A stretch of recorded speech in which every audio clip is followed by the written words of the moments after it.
Bonjour et bienvenue à vous, chers amis passionnés d'intelligence artificielle. Votre hôte, Jean-François Sénéchal, professeur d'éthique à l'Université Laval. On est toujours à Québec, au Canada. Bienvenue à votre podcast sur l'intelligence artificielle. Dans cet épisode, nous allons poursuivre notre exploration des enjeux éthiques, sociaux, juridiques, économiques, sociologiques en intelligence artificielle. Le programme aujourd'hui, sujet libre, actualité un peu. J'ai envie d'entendre mes collaboratrices. Ils sont deux avec moi aujourd'hui. Sylvain Munger est là. Comment ça va, Sylvain? Ah, ça va bien, vous autres? Très bien. T'es-tu à Saguenay, Montréal? T'es dans quel coin? Ah, mais non, je suis à Montréal encore. Ben, je suis revenu à Montréal. Hein. En théorie, je suis pas supposé repartir. Là. Bon, on va te le souhaiter. Longue vie, Sylvain, à Montréal. Ici, à Québec, Marie-Ève Vachon-Savary est là. Comment ça va, Marie-Ève? Ça va très bien, merci beaucoup. Et toi, Jean-François? Très bien. Tu soignes un gros virus? Oui, je sors d'un rhume, grippe, virus classique d'une fin novembre au Québec. Ça paraît pas trop dans ta, Non, ça va. dans ta voix. Moi, je vais très bien parce que j'ai donné, j'en parlais un peu dans notre avant-podcast à Marie-Ève, j'ai donné mon dernier cours en classe cette semaine, le dernier cours de la session. Ça va reprendre en janvier, mais là, c'est terminé en classe. Je vais donner ma dernière conférence de la session demain. Puis après ça, on va s'en aller tranquillement vers le temps des fêtes. On va essayer de fermer ce cours-là et cette belle saison de podcast. Et parlant de podcast, vous entendez peut-être des variations sur la voix de Jean-François Sénéchal aujourd'hui parce que je suis dans un nouveau studio. C'est un studio nouvellement construit à l'Université Laval en plein cœur du campus. On est au pavillon Charles Deconinck. C'est ça. Tranquillement, ils ont construit un beau petit studio de podcast. Et je suis pas étranger à cette décision-là. C'est-à-dire que ça faisait plusieurs années que j'accueillais d'autres étudiants et d'autres profs qui voulaient faire des podcasts. Écoutez, je les accueillais directement dans mon bureau parce que moi, j'avais 3 micros. Puis je leur louais mon bureau le soir à très joli prix, autrement dit, gratuitement.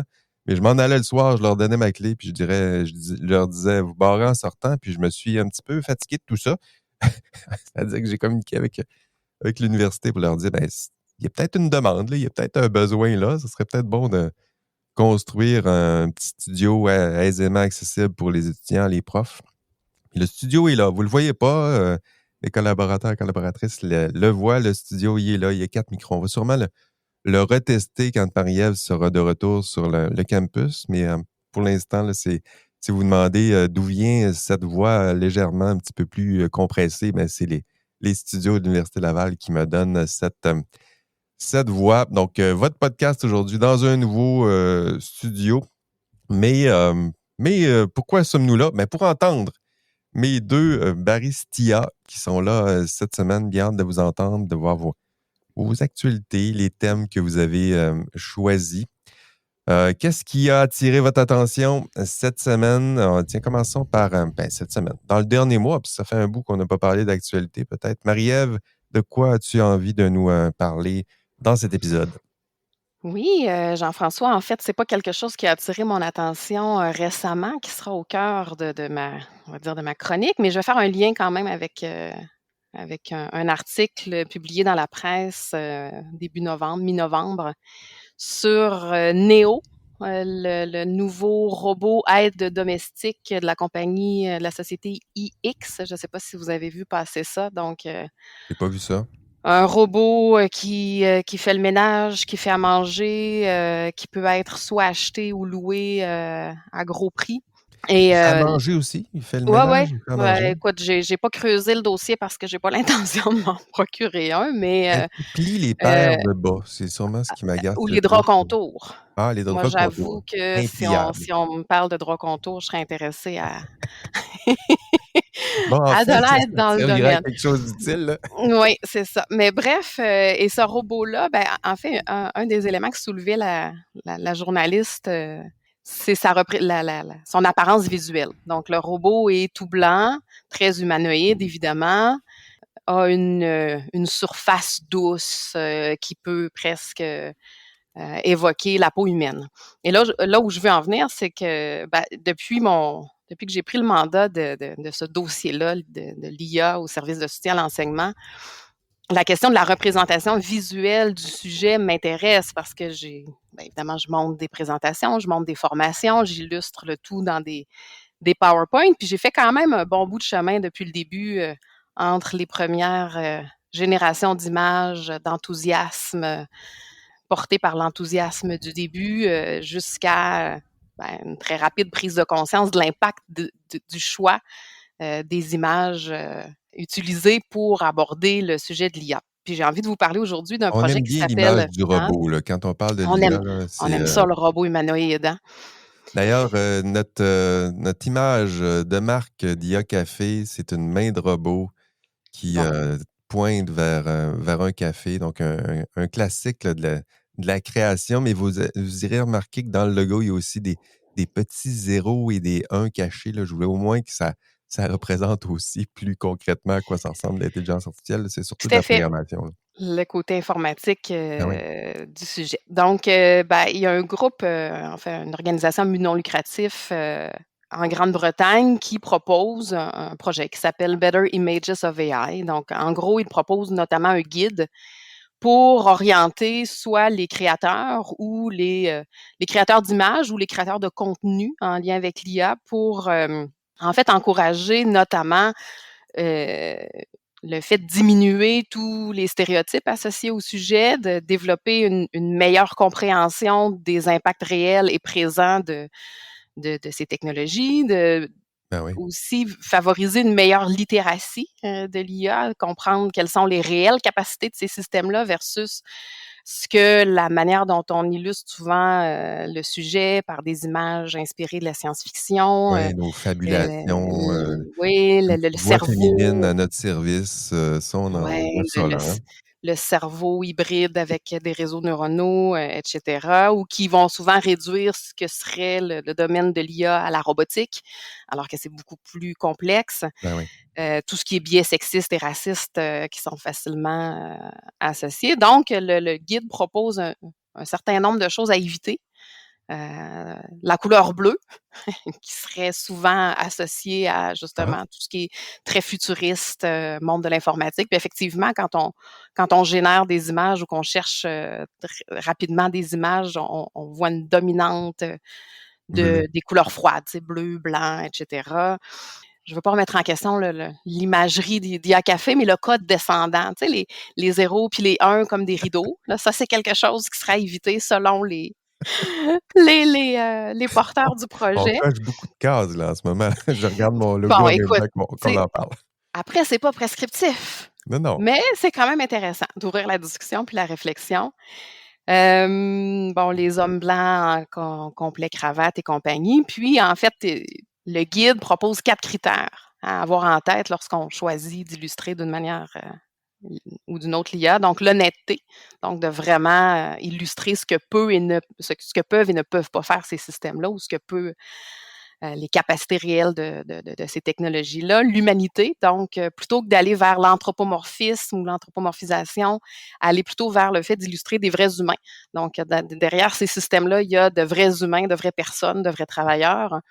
De se poser la question, est-ce que c'est nécessaire, donc C'est sûr que d'utiliser c'est moins des sexy, là, une images? photo de quelqu'un qui est en train de programmer devant son écran avec un café froid, là. Que la création d'Adam avec une main Ouais, c'est robotique nous autres. qui touche le doigt d'un humain.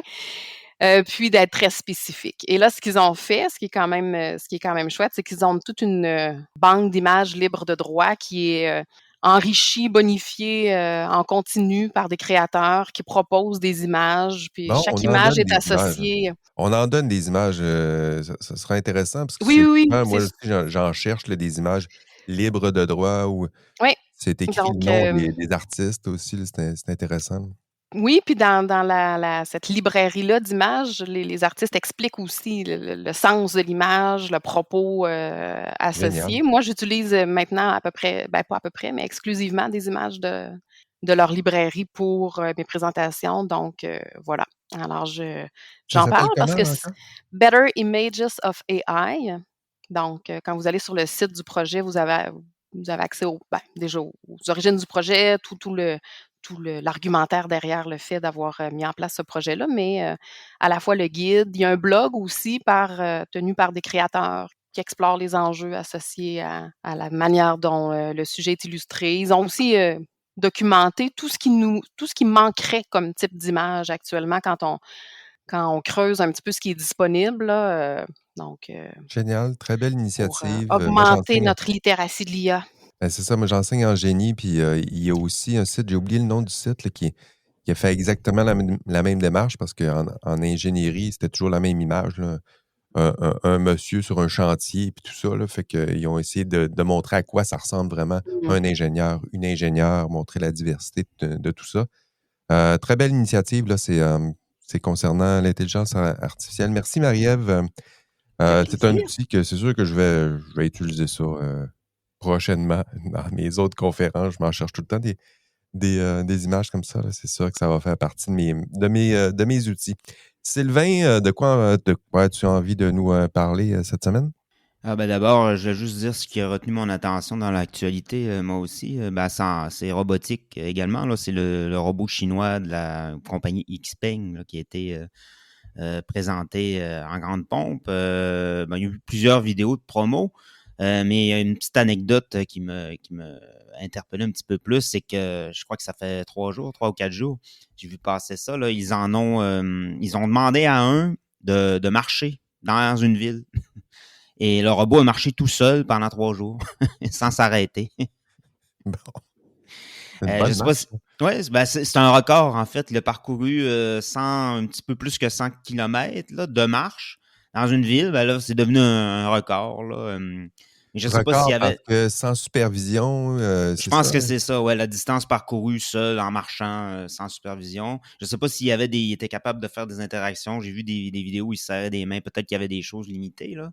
Mais un peu comme le même principe qu'une voiture autonome. Là, il se promène puis il était capable de faire 100 km Il sans n'y a pas s'arrêter, là. tombé. Ça, c'est dommage. Ça fait tellement Ouais. des Ah ouais, ça bonnes fait des beaux vidéos. vidéos. Ah ouais. S'il a tombé, peut-être il a trébuché, ils l'ont pas Non. montré. Ouais. Ça ferait un peu désordre dans la com, surtout quand c'est le gouvernement chinois. Là. On aime que les choses soient très, très carrées. Là. Ah ouais, oui, c'est ça. On commencera pas à montrer un robot qui se pète la gueule devant À à la mon face grand du monde. déplaisir. Ça, c'est Je clair vous et ai net. déjà confié à ce podcast que j'étais un grand fan de vidéos cumulatives où on voit des robots tomber et se faire du mal. Grand fan. Si vous en avez, partagez-les. Je vais m'en régaler. Ouais, bon, moi aussi j'aime bien en passant. Là. Ça me fait penser à une scène du film AI là, avec Jude Law, celui que Kubrick était supposé faire, mais que finalement Oui, oui, de Spielberg a Steven fait. Il y a Spielberg. une scène comme ça, une espèce de dépotoir de robots où les gens se défoulent et ils fracassent des modèles désuets, là, Oui, juste je me pour s'amuser. reconnaissais un peu là-dedans, là. Ouais, c'est ça, c'est ça. Moi, je vais me déplacer un petit peu là, d'un livre que j'ai lu récemment parce que je l'ai utilisé dans un cours pour traiter des infrastructures du numérique.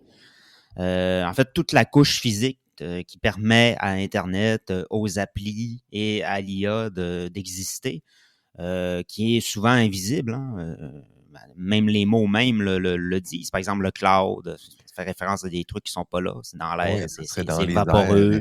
Exactement, un petit peu comme si c'était magique, tout ça, là. Wi-Fi, le cloud. Le livre dont je vais parler, ça s'appelle Underground Empire, How America Weaponized the World Economy, de Henry Farrell et Abraham Newman.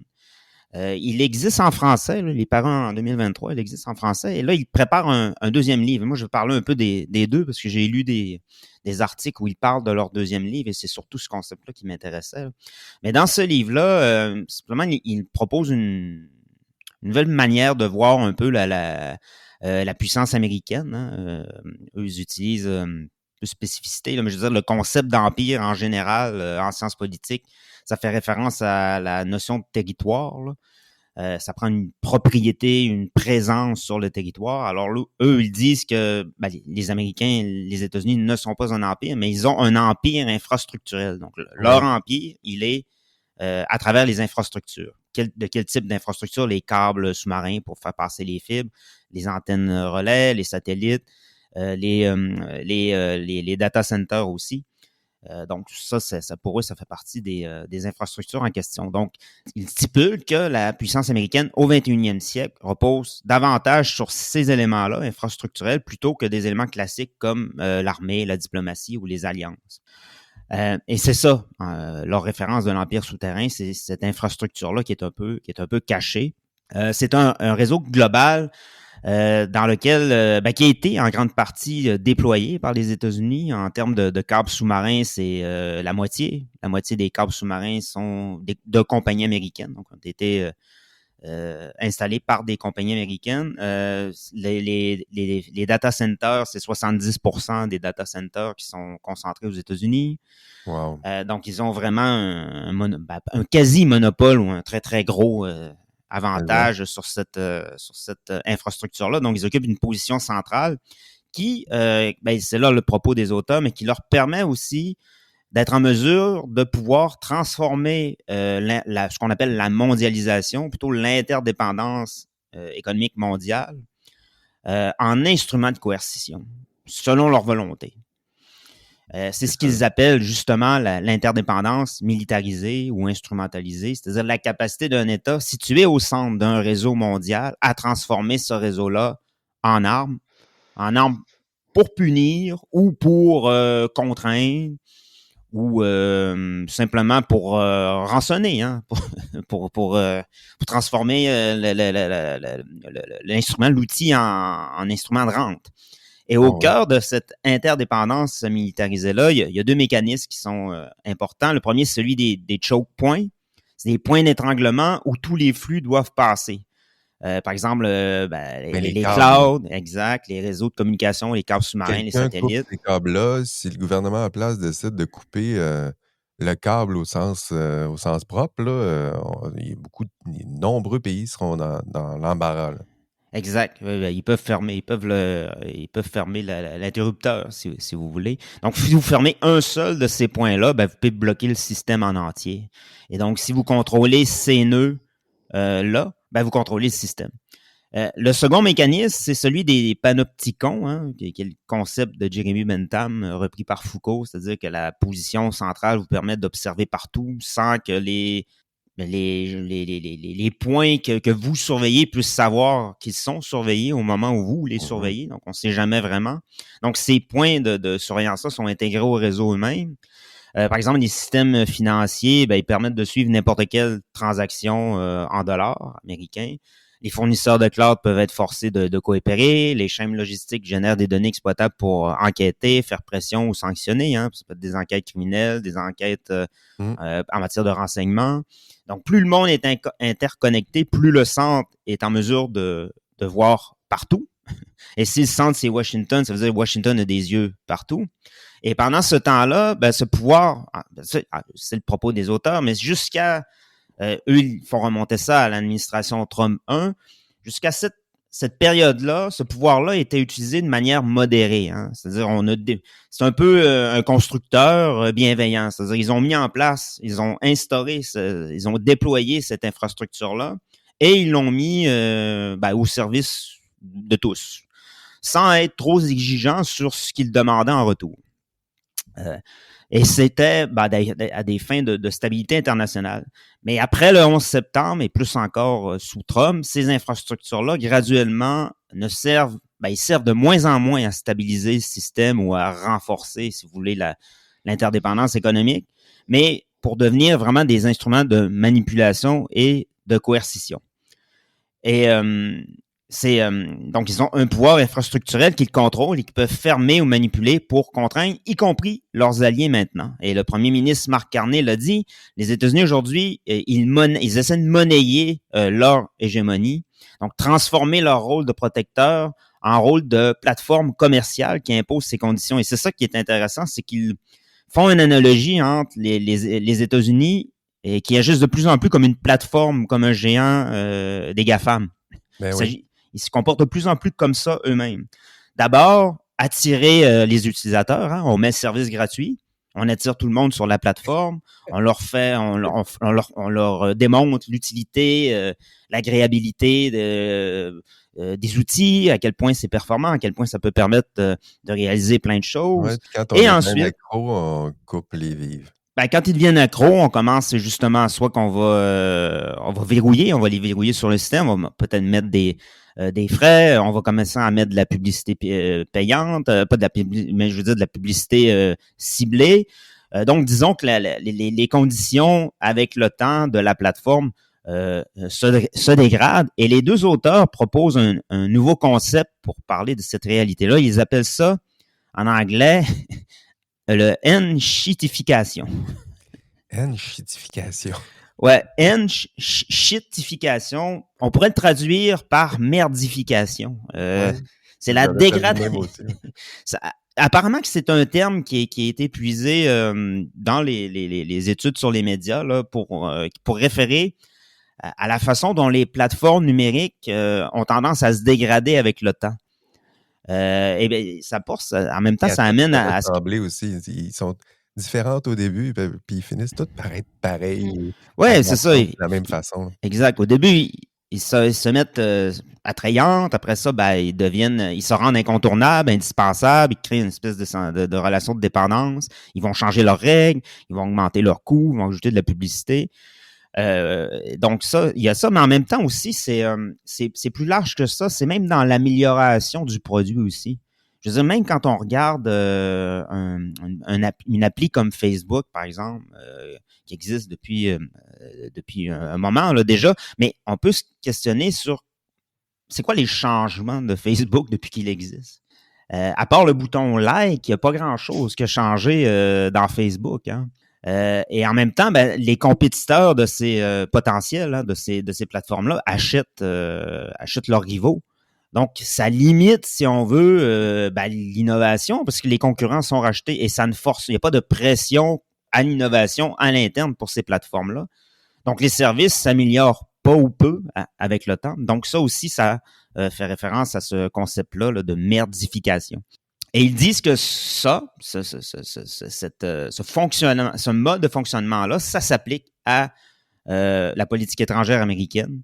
Autrement dit, ce qui était une plateforme ouverte, qui mettait son infrastructure au service de tous, se transforme progressivement en un système fermé, orienté vers les intérêts américains. Ils rendent en même temps ben, les alliés de Washington dépendants, hein? Et de sorte qu'on assiste aujourd'hui à toutes sortes d'initiatives pour essayer de casser cette indépendance-là. Il y a l'initiative pour des data centers européens, en fait des règlements aussi pour forcer les entreprises américaines qui construisent des data centers à l'extérieur des États-Unis pour que les données, par exemple, je ne sais pas moi si c'est en Norvège, que ça reste en Norvège. Donc, il y a toutes sortes d'initiatives comme ça qui se déploient là, pour essayer de contrebalancer ça. Donc, on verra bien ce qui va en sortir de ça.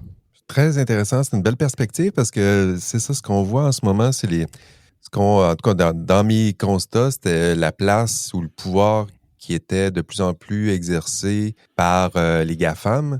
Mais là, ce que tu me dis, c'est que les grandes institutions, les grands gouvernements sont en train de plaquer leur comportement sur le comportement des GAFAM. Donc, c'est pas les GAFAM qui vont prendre le pouvoir, c'est les institutions politiques qui vont garder le pouvoir en se comportant comme des GAFAM. Oui, ben, ça sera une espèce de fusion des big tech et des big state.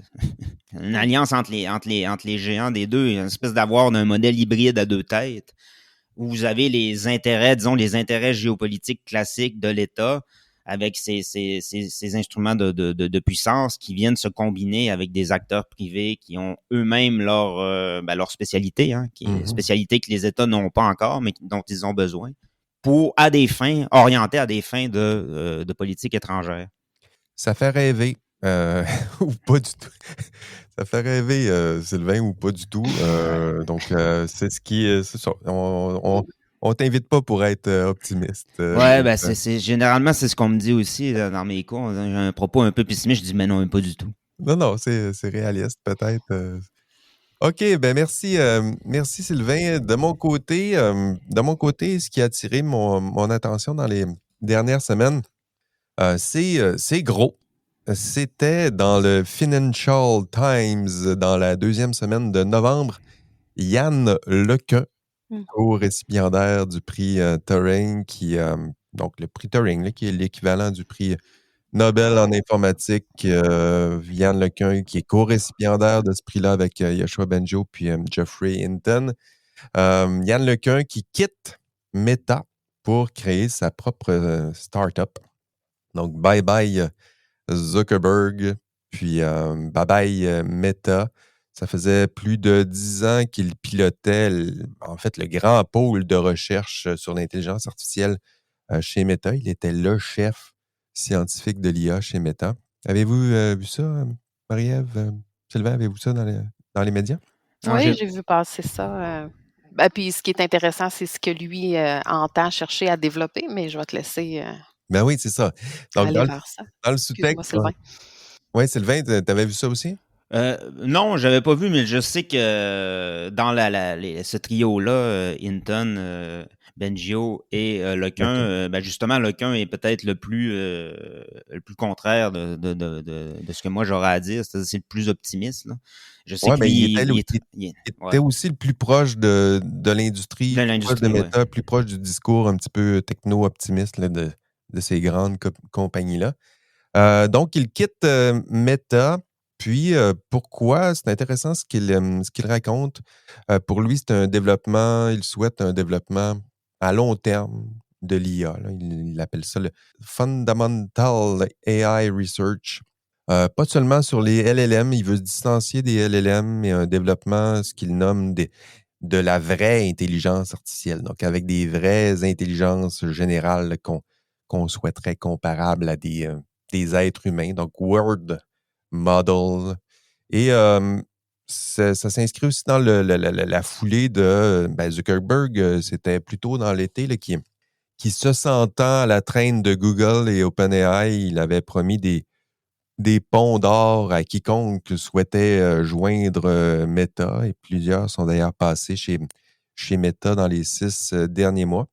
Mais le sens contraire a été adopté par le Chief AI Scientist Yann Lequin, qui avait d'autres plans, qui a plutôt choisi de quitter Meta, comme Joëlle Pinault, d'ailleurs, qui est rendue vice-présidente à la recherche en intelligence artificielle qui l'était chez Meta et qui a quitté en 2025 et qui est maintenant chez Cohere ici. Donc, des experts qui quittent Meta, je ne sais pas trop, pourquoi pensez-vous qu'on quitte, pourquoi pensez-vous que Yann Parce Lequin que quitte je Meta? pense qu'ils ont pas aimé les changements de politique de Meta à l'endroit de la modération des contenus et aussi du rapprochement avec l'administration américaine actuelle. Probablement, hein, c'est probablement Ouais. quelque chose Et comme... il y a des choses aussi, moi j'ai vu passer, on n'en parle pas souvent, mais Facebook, Zuckerberg est assez opportuniste, hein. Comme là, avec Trump, on l'a vu un peu, changement de capot, changement de cap. Mais pendant longtemps aussi, il continue encore à le faire, là. Lui, il essaie de s'implanter sur le marché chinois. Il a essayé souvent, il y a eu beaucoup... Oh, excusez-moi, on a une alerte incendie ici. Il y a des tests qui sont faits, donc je vais fermer mon micro, je vais vous laisser... C'est ça, on regarde ça pendant l'enregistrement. Écoute, toi, là, brûle pas, Sylvain, puis tu te rebrancheras plus tard. On va continuer d'enregistrer. C'est seulement un test, mais ça fait beaucoup de bruit. Ah, veuillez ne pas tenir compte du test. C'est ça quand on parle contre les grands GAFAM, sont branchés Exact. On aussi est sur le écouté, système. en fait, On est Jean-François. écoutés. Ils ont créé une alarme pour déstabiliser. Écoute, je vais continuer mon histoire de Yann Lequin. Donc, Yann Lequin, il quitte. Et pourquoi? Ben, pour créer aussi bon, il y a souvent des raisons internes là, pourquoi on quitte. Mais entre autres, dans les médias, ce qu'il raconte, c'est pour créer sa propre start-up, donc une jeune pousse, je pense comme ça qu'on traduit ça, une autre start-up en intelligence artificielle. Et le but de cette start-up, c'est de faire ce qu'il appelle la prochaine vraie révolution en IA, là, donc créer encore une fois des systèmes qui sont capables de comprendre le monde physique. Et là, je cite ce qu'il disait dans un article, là, qui ont une mémoire plus longue et qui sont capables de raisonner, vraiment raisonner, qui sont capables de planifier et poser des actions complexes. À suivre, évidemment, si c'est le cas. Pensez-vous qu'on pourrait inviter Yann Lecun? Il est libre maintenant. Il n'y a pas le patron Zuckerberg qui surveille. Connaissez-vous Yann Lecun? Je m'adresse à auditeurs, auditrices. Là, si on dit qu'on est toujours à quelques degrés de séparation d'une personne. Si vous connaissez une personne qui connaît Yann Lecun, je serais bien curieux d'avoir une discussion avec Yann Lecun à propos de tout ça. Donc, Yann Lecun quitte Meta. C'était ma nouvelle deuxième tour de table. Mais avant, peut-être une petite pause. Ça va, Sylvain? Est-ce que c'est terminé? Là? Il nous fait des signes, il est un petit peu traumatisé. OK. C'est tellement bon. Écoutez, avant, on va en profiter pour faire une pause pour remercier nos membres du Nexus 6, le club select d'Android qui s'ignore et qui soutiennent et Patreon notre podcast. Je vais en nommer quelques-uns. Pierre Labrec, Yves Lapierre, Clément Brunet, Pierre Girard, Damian Toribé, Vincent Bailey, Olivier aussi, dont je tairai le nom de famille parce qu'il ne l'a pas écrit officiellement sur notre Nexus 6. Marie-Ève, comment on fait pour soutenir financièrement notre podcast? Explique-moi ça. Hey, boy. Tu me prends de court. C'est le but.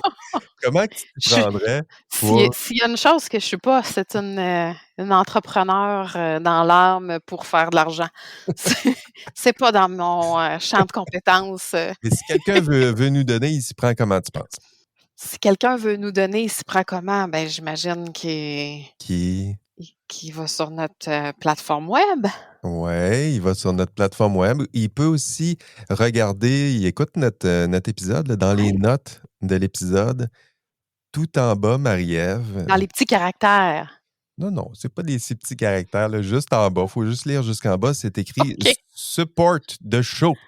Puis là, c'est simple, c'est un hyperlien, fait qu'on clique, puis on support the show. Écoute, Jean-François, je vais être davantage équipé pour que notre show soit supporté. C'était surtout pour l'expliquer à nos auditeurs, auditrices. Écoutez, en parlant de notes de podcast, puis en parlant de Spotify, avez-vous vu que Spotify génère des... Est-ce que tu écoutes sur Spotify des podcasts, Marie-Ève? Tu as vu mon nom. En fait, non, depuis que Spotify relaie les pubs de ICE, de la police de l'immigration américaine. Donc, j'ai une grande fille à la maison qui m'a alerté il y a à peu près un mois sur le fait que Spotify diffusait les pubs de ICE. Donc, on s'est désabonné de Spotify. Nous, on a migré vers une autre plateforme plus éthique, non américaine et qui rémunère mieux les artistes. Bon, donc, je suis désolée. Davantage, qui reflète mieux tes idéaux et valeurs. Ce que j'allais dire sur Spotify, à part de faire ça, il y a d'autres choses qu'ils font, puis qui contredisent un petit peu les valeurs de certaines personnes. Entre autres, ils ajoutent, sans mon consentement et sans ma permission, ils ajoutent des titres de chapitres à mes podcasts. C'est très efficace, là. C'est-à-dire qu'il y a des titres qui sont générés automatiquement pour chacun des chapitres de... Ça convient bien, là. C'est pas décalé. J'entends que les titres sont adéquats, là. Il n'y a pas de... Ils sont adéquats. Donc, c'est très descriptif, là. Écoute, c'est sûr que ça manque un petit...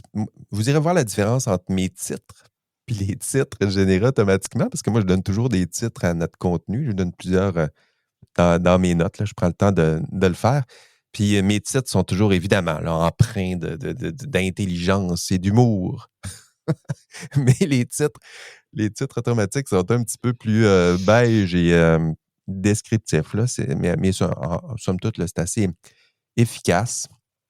Puis c'est assez, pour traduire le contenu en chapitres, ça fonctionne. D'ailleurs, l'IA de Spotify a repris le terme de Sylvain, l'arsenalisation des médias sociaux. C'était dans un titre produit par l'IA.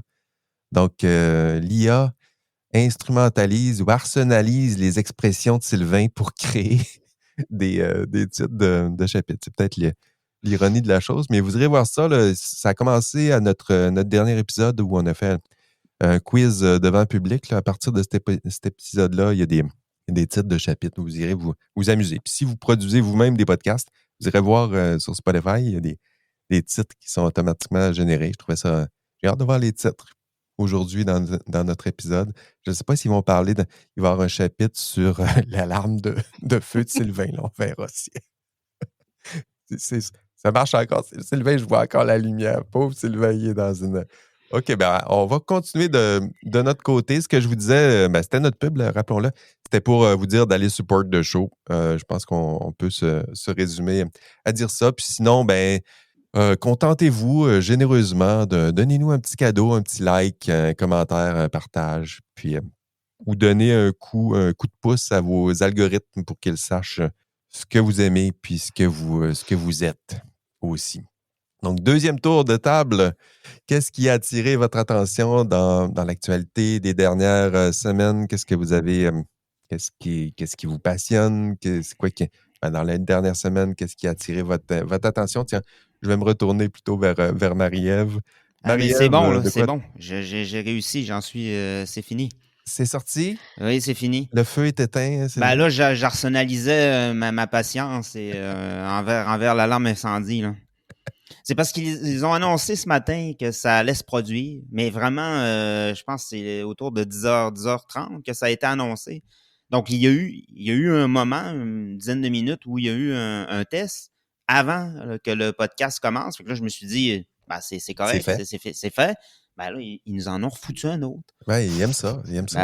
Oui. Alors voilà. Mais j'avais juste quelque chose à dire sur ce que tu disais, Jean-François, sur l'initiative de Yann Lequin. Ça me fait penser que j'ai vu passer ça là, sur le LinkedIn. Là, c'est Peter Thiel encore lui, entre autres. Mais ils ont, avec d'autres dont je me souviens pas les noms, mais ils sont en train de... Ah non, c'est pas Peter Thiel. C'est Jeff Bezos, c'est vrai. C'est Jeff Bezos qui a lancé ça.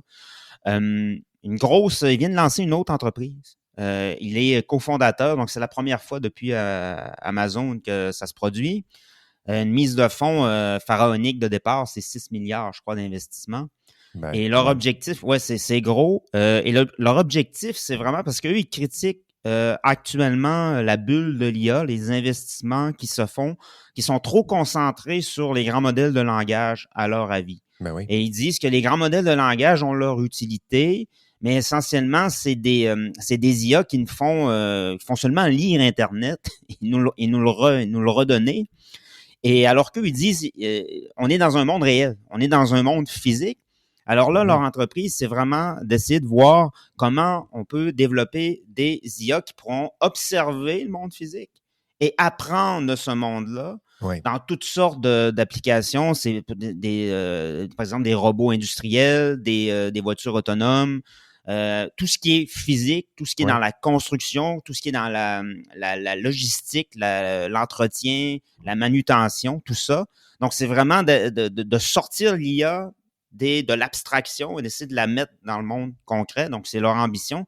Et j'ai l'impression que ça, c'est comme avec Yann Lequin, c'est à peu près les mêmes ambitions. Bon, il n'a peut-être pas investi 6 milliards, là, mais c'est... Mais oui, c'est parce que là, en ce moment, il y a probablement un plafond aussi avec les grands modèles ont probablement fait leur temps. Il y a peut-être plus de valeur ajoutée ou d'avantage à aller chercher là-dedans. Donc là, j'imagine que des gens vont aller... à plafonne, il faut peut-être changer de... vont changer de stratégie puis aller... c'est le capitalisme. Si ça fonctionne moins d'un côté, ça s'essouffle d'un côté, on va ouvrir de l'autre côté. La croissance diminue. Non pas que ça ne devient pas intéressant, là, c'est juste que la croissance diminue.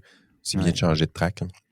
OK, Sylvain, on avait commencé notre deuxième tour de roue. Ils ont fermé les alarmes pour qu'on puisse entamer notre deuxième tour de roue. De quoi tu as envie de nous parler? Oui, ça c'est pour dans mon processus de construction d'un dernier cours de la session sur mon cours de gouvernance de l'IA. Je vais parler de la désinformation, comment l'IA peut être utilisée dans la guerre informationnelle. Autant pour des groupes non étatiques, par exemple, il y a un exemple, les groupes djihadistes, ou aussi en termes de grande puissance, la Russie, la Chine et tout ça. Et ça m'a amené à à regarder un petit peu la chose.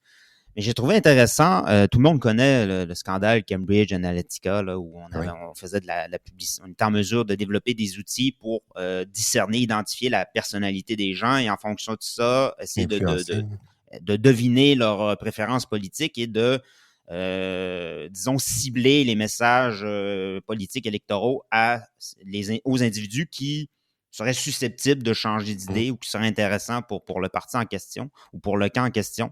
Donc, ces outils-là existent et ils fonctionnaient selon le modèle de la personnalité Océan. Hein? Océan, ouverture, conscienciosité, extraversion, agréabilité et névroticisme. Donc, on essaie de cerner les gens là-dedans et en fonction de ça, on était capable de savoir leur orientation sexuelle, leurs préférences politiques, leurs croyances religieuses. On pouvait décerner plein de choses. Et tout ça était fait avec des algorithmes et avec de l'IA. Mais ce que j'ai trouvé particulièrement intéressant lorsqu'on parle de campagne de désinformation, de stratégie d'influence pilotée par des États, évidemment, ils reprennent ces outils-là, hein, ils se les réapproprient. Mais ce qui est intéressant aussi, c'est que je me demandais, parce qu'il y a des nouveaux concepts qui émergent, comme notamment celui de soldat numérique ou de guerrier numérique. C'est des gens qui se radicalisent et qui deviennent un peu les pions, là, des pions dans cette guerre informationnelle-là pour se faire des relais de certains discours, mais qui sont toujours, quand on remonte le fil, qui sont toujours au profit ça peut être de puissances étrangères ou d'un groupe étranger ou d'idéologie qu'on essaie d'implanter. Il y a un modèle qui n'est pas celui de Océan, mais qui m'a vraiment intéressé, c'est celui du triade sombre de la personnalité. Triade sonde? Triade sombre, comme les triades chinoises. Triade sombre de la personnalité. Okay. C'est un modèle de personnalité qui était, il a développé des outils pour l'identifier. C'est un psychologue qui s'appelle Delroy Paulus, canadien, début des années 2000. Et lui, il a dit qu'il a trouvé une façon là, d'identifier à travers des questionnaires et tout ça. Là, il y a 3 types de personnalités qui sont explosives. En fait, l'individu qui regroupe, qui combine ces dimensions-là, ferait de lui un radical ou un radical en puissance qui pourrait être particulièrement utile. Pour l'identifier, c'est ça. Exact. Et là, oui, c'est ça. Repérage-là, on veut le savoir. On veut savoir qui. Ouais. Par exemple, si on se reporte en 2020, si on veut savoir qui est assez frustré, assez agressif, assez fâché pour marcher sur le Capitole et rentrer dans le Capitole, ça serait utile de savoir avant à qui s'adresser pour justement avoir ces gens-là sur place. Et le modèle de la triade sombre de la personnalité, c'est en fait le machiavélisme, hein, des personnes qui sont très manipulatrices. Le narcissisme, c'est-à-dire sentiment de grandeur, besoin d'admiration, sentiment de supériorité. Et ensuite, ce qu'il appelle la psychopathie faible, psychopathie primaire, donc faible empathie, froideur émotionnelle, ou encore la psychopathie secondaire. Là, c'est des comportements de l'impulsivité, recherche de sensations fortes. Et l'idée, c'est que si vous regroupez tout ça, ça fait de vous quelqu'un qui est beaucoup plus enclin à être attiré par des théories conspirationnistes et beaucoup plus enclin à réagir avec la colère aussi ou de se radicaliser rapidement. Alors, si on reprend ça et qu'on regarde du côté de la guerre informationnelle que se livre la Chine, la Russie contre l'Europe, contre les États-Unis, bien là, ces outils-là, à partir de ce modèle-là, on est capable d'aller voir vers qui on peut aller pour les radicaliser davantage, pour les faire fâcher davantage et pour repérer ceux qui sont les plus susceptibles de semer le chaos. Et de diriger ensuite le contenu fabriqué vers ces personnes-là pour les faire exploser au bon moment. Wow. Puis ça, c'est... rappelle-nous l'auteur, le texte.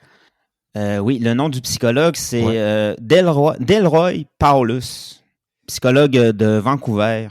Puis l'expression, et ça s'appelle le trinôme? La triade sombre de la personnalité. La triade sombre de la personnalité. Exact. Qui permettrait de prédire... On peut prédire, on peut prédire qui est le plus susceptible de se radicaliser, soit idéologiquement et même politiquement, qui serait prêt aussi de passer à l'acte. Puis est-ce qu'on peut est-ce qu'on peut provoquer cette radicalisation-là si on fait des fausses alarmes de feu puis qu'on te met En même temps Je me que je suis te posé parle. la question. J'essaie de chercher le questionnaire, mais il n'y a pas de truc qui se fait en compact avec juste 5-6 questions. Mais c'est intéressant parce que quand tu regardes la description, tu te dis, oui, mais il me semble que je connais quelqu'un qui ressemble un peu Oui, à ça. c'est Là, ça. Si vous connaissez quelqu'un comme ça, vous les saluerez de notre part. Merci.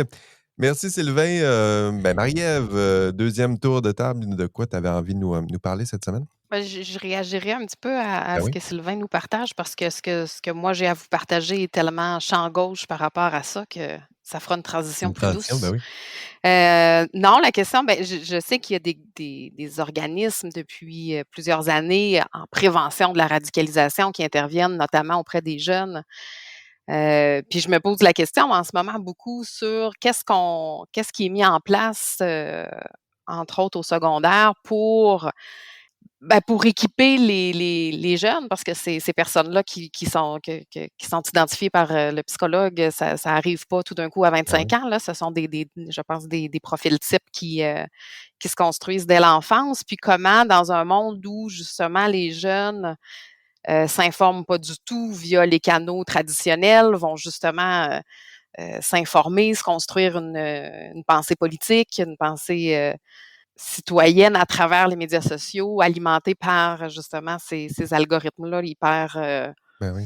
hyper orientés. Donc, c'est plus ça qui m'habite en ce moment. Qu'est-ce qui est mis en place en termes de prévention? Là, je comprends l'idée d'instrumentaliser ces profils-là par les groupes qui ont un agenda, mais comment on peut aussi, d'autre part, Ah prévenir? oui, une Puis, fois j'ai qu'on pas la les a réponse, mais identifiés, c'est comment on peut agir pour changer, pour éviter que ça se oui, parce radicalise, que si on selon peut les identifier pour les manipuler puis les instrumentaliser, on peut aussi les identifier pour prévenir. Puis je pense que les groupes en prévention de la radicalisation, j'imagine, auraient Ah oui. déjà un certain nombre d'outils ou Oui, Ben, il y aurait intérêt, en tout de cas, canaux pour, à euh, s'intéresser à ce genre mmh, d'études-là.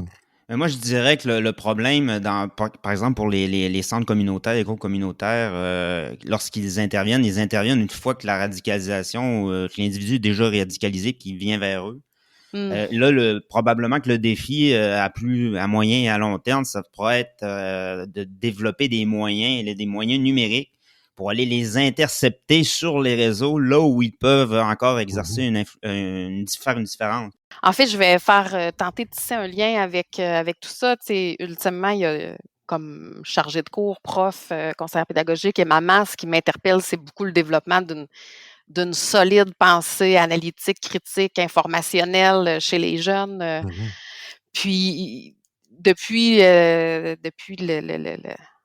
déploiement de ChatGPT, puis toute cette question-là de génération de texte. Moi, j'ai une formation au départ comme prof de français, donc le rapport à l'écrit, à l'écriture, à l'acte d'écrire, ça a été une des choses qui m'a le plus questionnée. Puis comment faire en sorte que l'utilisation de ces systèmes-là, s'ils sont utilisés autrement qu'en soutien ou aide à l'expert, mais vraiment en production de texte à la place de, comment ça peut avoir un impact sur le développement de la pensée, puis d'une pensée complexe, nuancée. Puis, ben, ça m'amène aussi beaucoup à m'intéresser à toute la question de la génération de texte, puis des traces linguistiques qu'on peut détecter lorsqu'on est exposé beaucoup à du contenu généré. Puis moi, je suis assez sensible à ça, puis je le détecte assez vite, puis Moi, je le détecte, mais je ne suis pas capable de nommer ce que je détecte, par contre. ben, je vous partage un post d'une experte en didactique des langues, Puis, justement, qui a mis des mots là-dessus. Puis je fais un lien avec, une nouvelle que j'ai vue ce matin où OpenAI aurait annoncé ils ont reparamétré enlever les ChatGPT pour quadratins, entre éviter autres, le là. cadratin. Ben, c'est ça, le C'est tiret pas du cadratin qui était le trait, une, le tiret long, là, qui était évident, mais là, je me suis dit: «S'il est écoute, évident, ils vont le voir, puis les étudiants vont le voir aussi, ils vont l'enlever», là, c'est pas ben, écoute, moi j'ai vu beaucoup je lis des textes encore ah, j'en de vois. personnes 5 je paragraphes, sais pas quelques s'ils s'en mots en rendent compte, caractères gras, mais des en tout cas, quadratins, tu fais: «Bon, ben». Puis le une texte est marque de généré, prudence au oui, début, une marque de prudence, à la fin, à la fin, un ouais. petit résumé, tu fais: «Ben». Mais oui, ben elle s'appelle Yarina Barrett, donc Barrett, je ne sais pas s'il faut prononcer le T, mais elle est française, experte en didactique des langues, puis elle parle d'une compétence à développer en 2025 qu'elle appelle la lecture thermographique. C'est-à-dire la capacité à détecter un petit peu la chaleur humaine ou son absence dans un Hmm. texte à partir de certains traits linguistiques. Et elle utilise un concept que les linguistes appellent la faible variance distributionnelle, c'est-à-dire le fait que le vocabulaire est très lissé, donc il n'y a pas un côté peut-être assuré dans le vocabulaire utilisé qu'un humain, qu'on détecterait d'un texte écrit uniquement par un humain. Le côté très mécanique des transitions, les arguments qui suivent une progression très continue sans surprise ou tension d'écriture.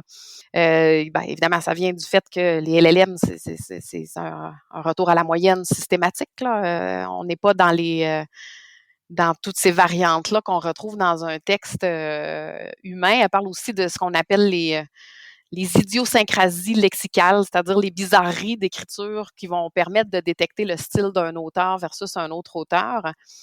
Puis elle en vient à la conclusion qui ne vous surprendra pas, mais que je trouvais quand même bien argumentée. Là, quand la syntaxe est trop régulière, des phrases de longueur quasi identique, puis c'est vrai que quand on génère du C'est texte vrai. 100%, c'est systématiquement comme ça, le cas. Des adverbes de transition hyper surutilisés, des tournures, tout ce qui est évaluatif, là, très neutre, c'est intéressant, c'est pertinent, c'est important. Peu d'exemples concrets nominatifs. Donc, tous les exemples sont très vagues, très généralistes. Les métaphores sont peu Combine. risquées, peu de digressions dans le fil du texte. Puis que, ultimement, c'est un problème qui n'est pas que linguistique, mais ultimement qui peut être le reflet d'un enjeu cognitif. C'est-à-dire que s'il n'y a pas de friction dans l'écriture, c'est qu'il n'y a probablement pas de friction dans la pensée. C'est-à-dire ce moment-là où, justement, ce que je fais en ce moment, de construire la pensée, puis réfléchir à ce qui s'en D'arrêter, vient, puis d'écrire ce qu'on a s'arrêter. compris, Ben, revenir. exactement, et qui est le propre de la construction d'une pensée, encore plus d'une pensée complexe ou d'un processus de recherche ou de quête de sens ou de Une pensée vérité. en acte, là, c'est ça, c'est à ça que ça ressemble. Oui, puis l'écriture, c'est pas mettre en mots une pensée déjà parfaitement construite, l'écriture humaine. Alors la pensée se construit au fil de ce processus-là de mise en mots, à l'écrit ou à l'oral. Ben, voilà, donc la question qui se pose derrière ça, c'est derrière ce texte trop lisse, trop propre, C'est ce qu'il y a de trop choquant. est-ce qu'il y a une intention? Est-ce qu'il y a un auteur? Est-ce qu'il y a une pensée réelle? Ben, a priori non, si le texte a été généré par une machine. Mais toute cette question-là, moi, m'interpelle beaucoup. Je pense que les discussions que j'ai jusqu'à maintenant avec des profs, des chargés de cours, des étudiants, peu d'entre elles et eux envisagent et utilisent en ce moment les systèmes d'IA pour générer des textes de A à Z. Donc, je pense que ça, c'est quand même assez Ah, moi, j'ai des rassurant. Par exemples que ça contre, ressemble dans le monde, probablement. Tu sais, oui, moi, des fois, je ou pose des questions sur des forums, là, puis c'est carrément ma question, un LLM, la réponse. ah ouais, c'est ça. En fait, ce que ça m'amène comme questionnement, puis en lien avec ce que Sylvain évoquait, qu'est-ce qui peut se perdre au niveau de la pensée politique, de la pensée critique, de la pensée citoyenne, si les systèmes de génération de texte sont utilisés pour générer du contenu textuel 100% à la place de l'humain. Puis, évidemment, c'est pas ce qui est encouragé, puis c'est pas à ça qu'on forme. Mais non, on veut de la. C'est quoi l'expression que Euh, tu disais? De la chaleur? Ben, elle parlait de Chaleur de linguistique, lecture thermographique, mais thermographique. moi, j'aime beaucoup le concept de friction ou de Oui. même percevoir ce qu'on va appeler le cognitive struggle, cette C'est ce espèce de que je veux moment-là voir. où Tu il sais, y a moi, mes étudiants sont en train de une se former. Fait que tension. pour moi, Mmh. c'est normal qu'il y ait des doutes, qu'il y ait des hésitations, qu'il y ait des incohérences même dans la logique de ce qu'ils déploient. Ils sont pas bons, là. Fait que je veux le voir qu'ils sont pas bons, mais là, ils m'arrivent avec des textes qui sont parfaitement logiques, lisses. Il n'y a aucun étudiant qui ressemble à ça. Tu fais, mais comment tu peux penser que moi, je pense que tu es un étudiant? Ça? C'est facile à identifier, mais je suis content que tu aies mis des mots sur ce qui m'agace, là. Oui, puis peut-être que ça parle aussi d'une revalorisation de l'erreur, de l'imparfait, de tout ce qui est pas justement lisse et puis avant même l'IA, on vivait quand même dans un monde où il y a une valorisation de ce qui dépasse pas, Ouais, ce qui frotte pas trop, ce qui on est alors là, peut-être ben artisan de notre propre malheur là-dessus, là, je pense. ou on va revaloriser quelque chose, Je pense à des textes qui est académiques. Moi, je le distinctivement dis souvent, humain, cet exemple-là, justement. mais tu sais, des textes académiques qui deviennent robotiques, puis c'est une formule, puis c'est plate à mort.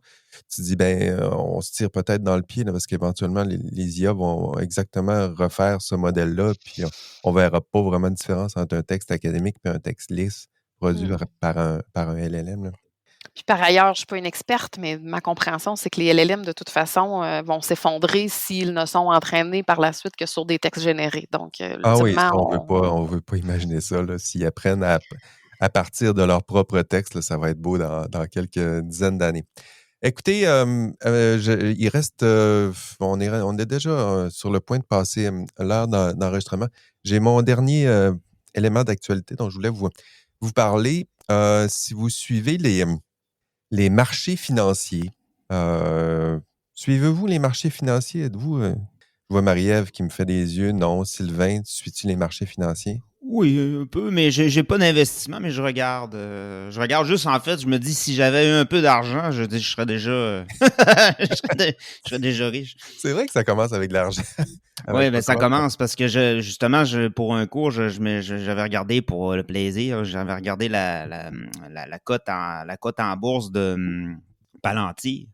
Ah, En 3 ans, elle a fait 2000% là, exactement. de surplus, Écoute, tu me donnes d'explosion. Je me suis dit, je la connaissais, moi, il y a 3 ans. Je savais que ça allait exploser. J'ai dit, pourquoi j'ai pas. Puis surtout que l'action était à quelques dizaines de dollars, elle est rendue à presque 200. Bon, tu me fais une passe sur la palette pour mon thème, mon deuxième thème. Écoutez, Palantir, là, je vais y revenir. Ce qui se passe sur les marchés financiers, c'est que la bulle, elle est sur le point de péter. Puis ça, c'est pas moi qui fais cette prédiction-là, c'est Michael Burry qui l'a dit. Savez-vous c'est qui Michael Burry? Marie-Ève, Sylvain, nope. savez-vous c'est Non, qui? non. C'est le cerveau financier qui a inspiré le film The Big Short. Christian Bale. T'as vu ça, The Big Short? Ah oui. C'est ça, Bon. il fait le rôle de Christian Bale. Bon. C'est Christian Bale qui fait son rôle. Ouais. C'est Christian Bale dans The Big Short C'est ça. qui incarne Michael Burry. Puis si vous n'avez pas vu le film, un excellent film d'ailleurs, c'est l'histoire d'une gang de wise guys, là, de cracks de la finance qui ont fait, et là c'est une histoire vraie, l'un des plus gros coups d'argent, c'était en 2007. Ce qui se passait, c'est que dans les années 2000, on donnait des prêts hypothécaires à n'importe qui. Tu souhaitais acheter une maison, puis on te donnait un prêt hypothécaire. Puis Michael Burry et son groupe avaient parié à la baisse. Donc, too short, là, c'est ce que ça veut dire, le Big Short, parier contre le marché, contre le cours des prêts hypothécaires. Puis, en fait, c'est comme si on disait au marché, je te parie des millions là, qu'il va y avoir une crise majeure avec ces prêts immobiliers, puis je te gage que ta bulle des prêts hypothécaires va péter. Donc, on parie là, sur la chute de l'immobilier. C'est comme une assurance. Comme si vous avait pris contracté une assurance sur l'effondrement. C'est exactement ça. On joue contre le marché. Puis si le marché, effectivement, plante, on fait de l'argent. Et Michael Burry et sa gang ont gagné leur pari c'était dans les années 2000, ils ont gagné leur pari. Puis effectivement, le marché hypothécaire a planté, puis ils ont fait bien de l'argent. Puis ça s'appelait, vous avez entendu ça dans les médias, ça s'appelait la crise des subprimes. 1200 milliards de dettes. Voilà. Et pourquoi je vous reparle de Michael Burry? Parce que ce même petit cerveau de la finance, grand cerveau de la finance, tiens, qui est devenu un gourou de la finance, il a parié au début du mois de novembre contre les géants du secteur de l'intelligence artificielle. Puis il a misé plus d'1 milliard de dollars sur la chute des actions de 2 géants du secteur, NVIDIA, donc qui produit des puces puis des GPU, très en demande sur l'IA, puis qui ont fait effectivement des bons des dernières années, mais là, lui, il se dit non, c'est le moment que ça plante. Et un autre géant du secteur, Sylvain? Je sais pas. Amazon, peut-être? Palantir. Ah, Palantir? Ah oui. Donc, j'aurais dû. Donc, puis pourquoi il a misé $1 milliard là-dessus? C'est parce qu'il est convaincu que la bulle de l'IA serait sur le point d'éclater. Puis pour lui, ben, ces deux entreprises, ce sont celles qui sont les plus survalorisées par rapport à leur valeur réelle. Puis il croit que bientôt, le marché va se réajuster avec une baisse importante des valeurs de ces deux grandes compagnies sur les marchés. Donc, Michael Burry, il a gagé 187 millions. Avez-vous ça dans votre compte, vous autres? 187 millions contre NVIDIA et 912 millions contre Palantir. Donc, deux constats de ce géant gourou de la finance. Un, il y a une grosse bulle. Puis deux, elle va éclater. Puis, est-ce qu'il va gagner son pari? À vous de voir. C'est un de mes vieux amis, Dominique, qui m'a partagé cette nouvelle lorsque nous sommes récemment croisés. Puis il me faisait remarquer que ce qui est intéressant avec ces grands influenceurs de la finance, c'est que leurs prédictions peuvent être des... Sylvain, tu connais l'expression de prophétie auto-réalisatrice. C'est-à-dire qu'un Michael Burry peut carrément influencer le marché avec ce genre de prédiction. C'est-à-dire que la bulle pourrait effectivement péter, mais si ça se produit, on serait peut-être en droit de se demander si la bulle aurait pété sans l'intervention de Michael Burry là, dans les médias. Ça dépend de l'influence, le pouvoir d'influence de la personne qui fait la proposition. Mais dans son cas, lui, ben oui, c'est quelqu'un qui est respecté, quelqu'un qui est connu. Là. Ça serait la même chose avec Elon Musk s'il faisait la même chose. Hein. Oui, c'est sûr. Des personnalités comme ça ont le pouvoir de changer le marché. Là. Mais pour n'importe qui, non.